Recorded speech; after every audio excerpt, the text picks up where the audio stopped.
Hello friends, welcome to Himalaya education scope. Friends, आज है 1 अगस्त और 1 अगस्त के यहाँ पे इम्पोर्टेंट जो भी क्वेश्चन बनेंगे ये सभी क्वेश्चन मैं यहाँ पे लेके आ रखा हूँ। और फ्रेंड्स, वीडियो के अंत में जो है क्वेश्चन मैंने लिया था इसका आंसर आपको जो है कमेंट में देना है। अगर आपने अभी तक चैनल को लाइक शेयर और सब्सक्राइब नहीं किया तो प्लीज़ चैनल को लाइक शेयर और सब्सक्राइब कर देना। बेल आइकन को प्रेस करना, जो भी मैं वीडियो अपलोड करूंगा उसका आपको नोटिफिकेशन मिल जाएगा।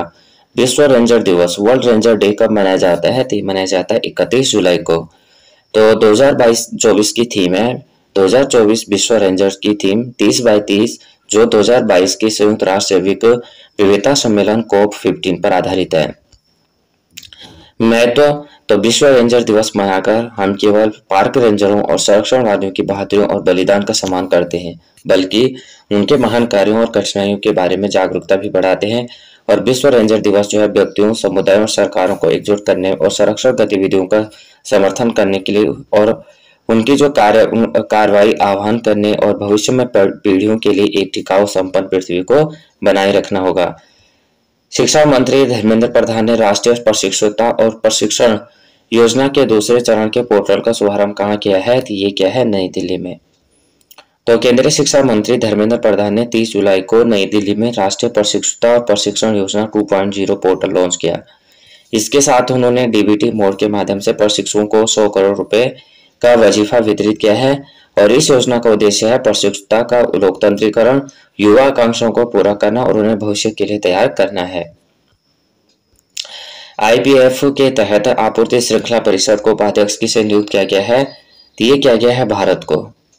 तो भारत और 13 अन्य Indo Pacific economics framework IPF भागीदारी ने हाल ही में ऐतिहासिक Indo Pacific economic framework for prosperity समझौते के तहत 3 आपूर्ति श्रृंखला निकायों की स्थापना की है। भारत को आपूर्ति श्रृंखला परिषद का उपाध्यक्ष भी बनाया गया है। किस केंद्रीय मंत्री ने राष्ट्रीय शिक्षुता और प्रशिक्षण योजना 2.0 पोर्टल लॉन्च किया है? ये क्या है? धर्मेंद्र प्रधान ने। तो केंद्रीय शिक्षा मंत्री, यहाँ पे ये क्वेश्चन रिपीट हो गया है। धर्मेंद्र प्रधान ने राष्ट्रीय शिक्षुता और प्रशिक्षण 2.0 पोर्टल लॉन्च किया है। 100 करोड़ रुपए का यहाँ पे वजीफा वितरण किया गया है, जिसमें प्रौद्योगिकी विनिर्माण और ऑटोमोबाइल जैसे विभिन्न क्षेत्रों में जो है प्रशिक्षण ले रहे यह पहल युवाओं के कौशल रोजगार पर सरकार का फोकस रूप है। हाल ही में पूर्व सैनिकों के लिए ई सेहत टेली कंसल्टेंसी सुविधा किसने शुरू की है? ये की है भारतीय सेना ने। तो भारतीय सेना ने जो है भूतपूर्व सैनिक अंशदायी स्वास्थ्य योजना ईसीएचएस के तहत इलेक्ट्रॉनिक सेवा, ई स्वास्थ्य सहायता और टेली परामर्श ई सेहत मॉड्यूल शुरू किया है।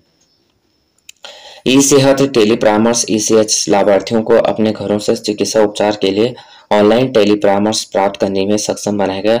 और ई सेहत पहल भारत सरकार के डिजिटल इंडिया की विजन का अनुरूप है।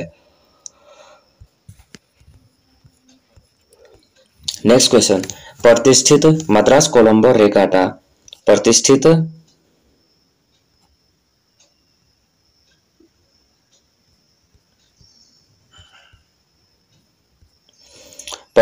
मद्रास कोलंबो रेगाटा के 83वें संस्करण की मेजबानी कौन सा देश करेगा? तो करेगा श्रीलंका।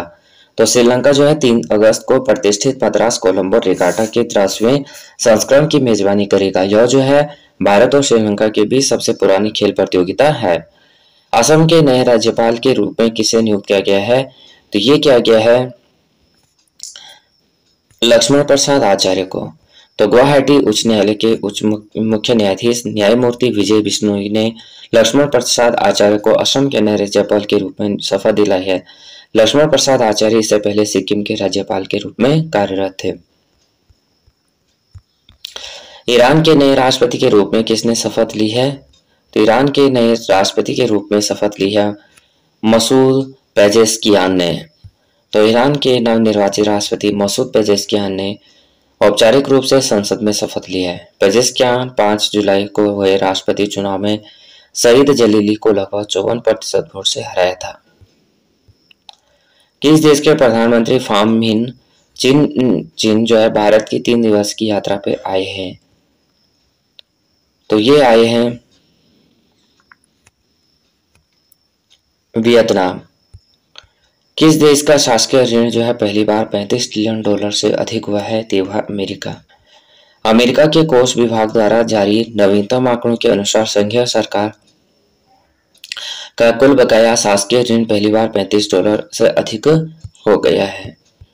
हाल ही में किस मंत्रालय ने पर्यावरणीय स्थिरता को बढ़ावा देने के लिए आइडियाज फॉर लाइफ पहल शुरू की है? की है पर्यावरण वन और जलवायु परिवर्तन मंत्रालय ने। तो केंद्रीय पर्यावरण वन और जलवायु परिवर्तन मंत्रालय भूपेंद्र यादव ने पर्यावरण के अनुकूल जीवन शैली को बढ़ावा देने के वाले अभिनव विचारों को आमंत्रित करने के लिए IIT दिल्ली में आइडियाज फॉर लाइफ पहल की शुरुआत की है। आइडियाज फॉर लाइफ पोर्टल पानी की बचत और अपशिष्ट को कम करने जैसे विषयों पर विचार एकत्र करेगा। UGC और यूनिसेफ जैसे संस्थाओं द्वारा समर्थित इस पहल का उद्देश्य पर्यावरणीय स्थिरता के लिए एक वैश्विक आंदोलन को बढ़ावा देना है। नेक्स्ट क्वेश्चन, हाल ही में किस विभाग ने अनुसंधान तक पहुंच के लिए DAE 1 सब्सक्रिप्शन पहल शुरू की है? तो ये क्या है? परमाणु ऊर्जा। तो परमाणु ऊर्जा विभाग DAE ने DAE 1 सब्सक्रिप्शन ODS पहल की शुरू की है, जो वैज्ञानिकों, इंजीनियरों और छात्रों के लिए 1000 शोध पत्रों और पत्रिकाओं तक पहुंच प्रदान करते हैं। ये जो प्रयास है DAE की 60 इकाइयों को एक सदस्यता के तहत एकीकृत करता है, जिससे विले और स्प्रिंगर नेचर की 4000 से अधिक पत्रिकाओं तक पहुंच सुनिश्चित होती है। यह पहल जो है सरकार की वन नेशन वन सब्सक्रिप्शन योजना का हिस्सा है, जिसका उद्देश्य भारत में अनुसंधान और नवाचार को गति देना है। आज का क्वेश्चन है फ्रेंड्स, शिक्षा मंत्री धर्मेंद्र प्रधान ने राष्ट्रीय प्रशिक्षुता और प्रशिक्षण योजना के दूसरे चरण के पोर्टल का शुभारंभ कहाँ किया है? इसका आंसर आपको जो है कमेंट में देना है। फ्रेंड्स, वीडियो थोड़ा आपको हेल्पफुल लगी हो तो प्लीज वीडियो को लाइक शेयर और सब्सक्राइब कर देना, बेल आइकन को प्रेस करना। जय हिंद, जय भारत।